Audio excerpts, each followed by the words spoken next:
తెలుగు రాష్ట్రాల్లో వర్షాలు జోరందుకుంటున్నాయి. నైరుతి రుతుపవనాలు దేశమంతా విస్తరించాయి. దీంతో చాలా ప్రాంతాల్లో వర్షాలు విస్తారంగా కురుస్తున్నాయి.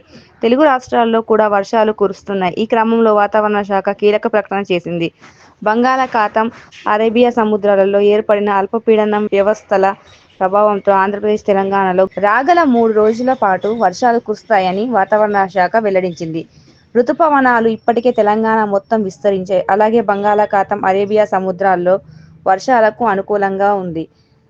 అల్పపీడనాలు, ఆవర్తనాలు ఏర్పడుతున్నాయి.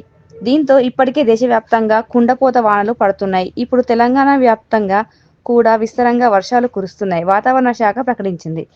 తెలంగాణలో ఉరుములు, మెరుపులతో కూడిన వర్షాలు కురిసే అవకాశాలున్నాయని హైదరాబాద్ వాతావరణ కేంద్రం తెలిపింది.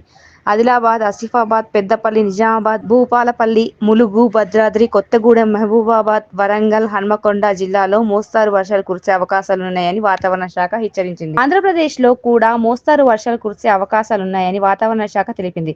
ముఖ్యంగా ఉత్తరాంధ్ర, కోస్తా జిల్లాలో ఉదయం నుండే వర్షాలు మొదలవుతాయని, ఇవి రాత్రి వరకు కొనసాగుతాయని హెచ్చరించారు.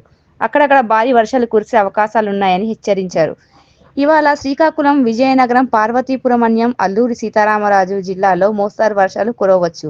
మిగతా జిల్లాలు కూడా తేలికపాటి వర్షాలు పడతాయని వాతావరణ శాఖ ప్రకటించింది. వర్షాలు కురిసే జిల్లాలో ప్రజలు అప్రమత్తంగా ఉండాలని విపత్తు నిర్వహణ సంస్థ హెచ్చరిస్తోంది.